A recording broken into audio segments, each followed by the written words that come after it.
Whenever you open up the newspaper to read the news, turn on a television to watch the news, go online to either read or watch the news, it seems like for the last couple generations, every news story is exactly the same. It's a story about murder, violence, war, racial tension, altercation, fighting. Who's to blame for all the ills of the world? Me? You? Perhaps God? Jesus?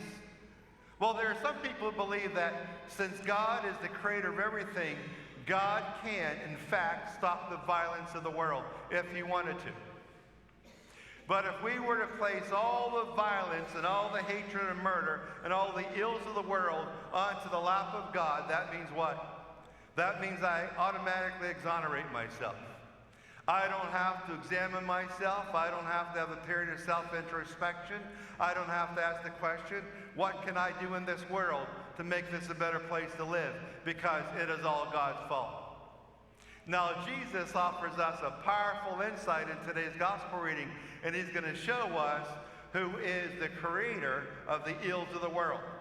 Now, today's gospel reading comes out of the 7th chapter of Mark, verses 1 to 23. And what we want to look at initially is the second half of the 14th verse, verse 15 of the 7th chapter of Mark. Let's take a look. It says in this section, Jesus said to them, "Hear me, all of you, and understand. Nothing that enters one from the outside can defile a person, but the things that come out from within are what defile." Now, the very beginning part, the second half of the 14th verse, which is the first two lines, those are powerful setup lines. Jesus said to them, "Hear me, all of you, and understand." Hear, listen, understanding. Those are the primary ingredients needed in order to acquire knowledge. In order to gain any style of education, you have to stop, hear, listen, and then understand. And then you're going to learn. If you don't take the time to hear or to listen, you're not going to learn.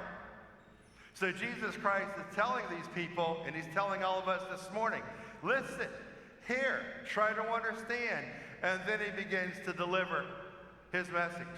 And Jesus Christ is saying, that which comes out of a person is what defiles. Now you might say to yourself, but Jesus, enumerate those things for me. Give me an understanding of the items that can come out from within me that can make the world a dark place. And Jesus does that in verse 21, 22, 23, 7th chapter of Mark. Let's take a look. In these verses, Jesus says this, as he enumerates the ills of the world. From within people, that's going to be very important. We're going to get back to that in a moment. From within people. From within people, from their hearts come evil thoughts, unchastity, theft, murder, adultery, greed, malice, deceit, licentiousness, envy, blasphemy, arrogance, folly. All these things come within and they defile. And that word licentiousness, it's a word that we don't hear too often. Licentiousness means to have a total disregard for the law. No respect for the law at all. That's what licentiousness means. Now, when you look at that list, you have to say to yourself, have I committed any one of those items on that list? I don't want you to raise your hand. But when you look at that list, did you catch that very beginning part? Jesus Christ is going to say, look, don't place the ills of the world onto my lap. I gave every one of my sons and daughters free will.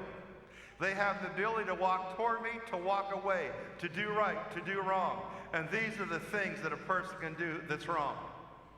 And when you look at that list, now maybe the young people in Mass this morning, they have no idea about that list. They have done nothing on that list. That's great. But what happens in life is what? The longer we live, we have more opportunity to do wrong, to commit at least one of those. And again, don't raise your hand. But if you committed one of those or several of those, can you take ownership for any one of those items? It might be one item on there that you recognize. And you might say to yourself, somewhere in my life, in the history of my life, one of those items belongs to me. Several of those items belong to me. Because Jesus gives that powerful caption right there in the beginning, from within people cause these things. Jesus doesn't say from within horses or bunny rabbits or anything like that. He's saying from within people. That's where we fall. You know, there was this little boy, he couldn't wait for his dad to come home from work so he could play. Dad driving home from work was very difficult day at work. The drive home is very difficult. All Dad could think about is driving home is getting to the living room, to the lazy boy recliner. It was been a tough day. When Dad pulls in a driveway, he gets in the house and he walks inside of the house. He says hi to his family, he gives everyone a hug, and then he moves right to the living room and jumps right on a lazy boy recliner. He's saying to himself, well, I need a little nap, and he's on a recliner for about 20 seconds, and he feels this tug on his pant leg, and he looks, and it's his young son, 5 years old. Young said, Dad, come on, let's play. Let's do something together. I want to play. I've waited all day long for you to come home. Let's play. And Dad said, look, son, all I just need 15 minutes, little nap on this lazy boy. Give me 15 minutes, and after that, we'll play. We'll spend the whole night playing together. So the little boy went off to his room, and Dad nestled back in that lazy boy recliner. About 30 seconds went by, and Dad feels a tug on his pant leg, and he looks at his young son. He said, son, really, he said, please, just give me 15 minutes. It's a tough day at work. I need a little nap, and it'll rejuvenate my energy, and after that, we'll play. Spend the whole night together. Little boy went off, and Dad decides to try to find a nice, comfortable place in lazy boy recliner. He just closes his eyes. About 40 seconds goes by, and he feels this tug on his pant leg, and it's his son again.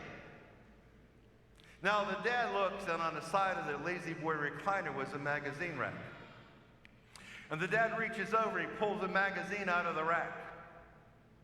And he opens up the magazine and begins to flip through the pages of the magazine, and on one page, he notices the world, the globe of the world, the flat world on this one page. Picture of the world. So the dad rips the page out of the news magazine.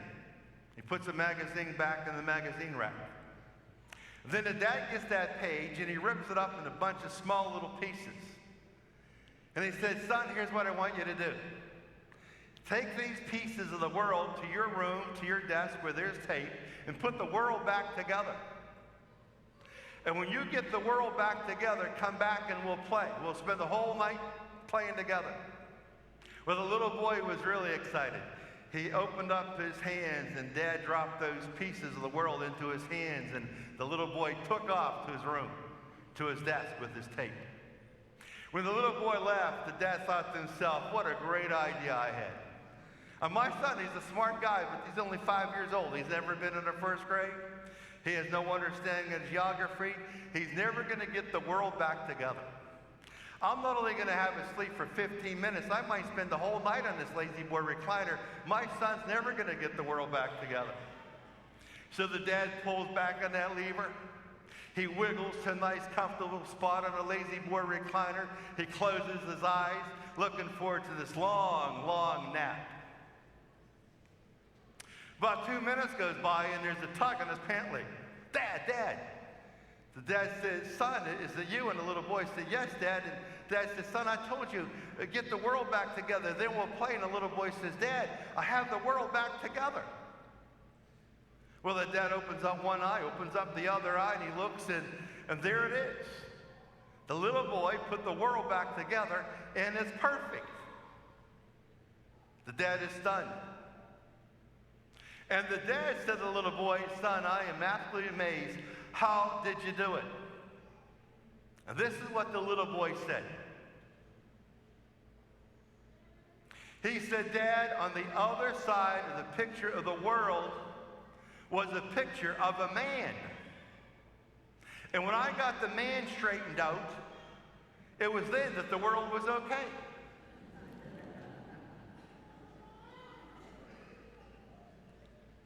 Precocious little boy. He flipped it around and he saw something, he recognized the man, and he knew how to put the man together. But I believe that that's the words that Jesus Christ would share with all of us this morning. When it comes to ills of the world and all the stain and ugliness that we read and we watch on television or online or read in a newspaper, war, hatred, violence, racial tension, family arguments. What is the cause of all that? Jesus says right there. Folks, you might want to blame me, but here it is. From within people. You and I are people. We are part of the animal kingdom, but he mentions no other animal in the animal kingdom other than people. Because you and I are capable of committing, and perhaps have committed, 1, 2, maybe everything on that list. That's hard to say. How can we make the world a better place to live? Sometimes people will get together with other people and they'll talk about what those people need to do. They need to do this and they need to do that. But that's wrong. I can't change anyone else in this world. I can only change myself. So having conversation about what those people need to do and they need to do, you have to say to yourself, this is what I need to do. If I want this to be a better world, then I have to start with myself because I am in charge of my own change, if I desire that. Instead of focusing on all the things that person does that's wrong, I should focus on what I need to do that is right. The change starts one person at a time, by themselves, with themselves. So I will leave you with that little boy said to his dad when he got the world back together. Because I believe in some ways that's the message of today's gospel reading, and it's right there. From within people come all those things. From inside of us, we spew out sometimes ugliness. That little boy said, when his dad said, son, how did you get the world back together? And a little boy said this. He said, Dad, on the other side of the picture of the world was a picture of a man. And when I got the man straightened out, it was then that the world was okay.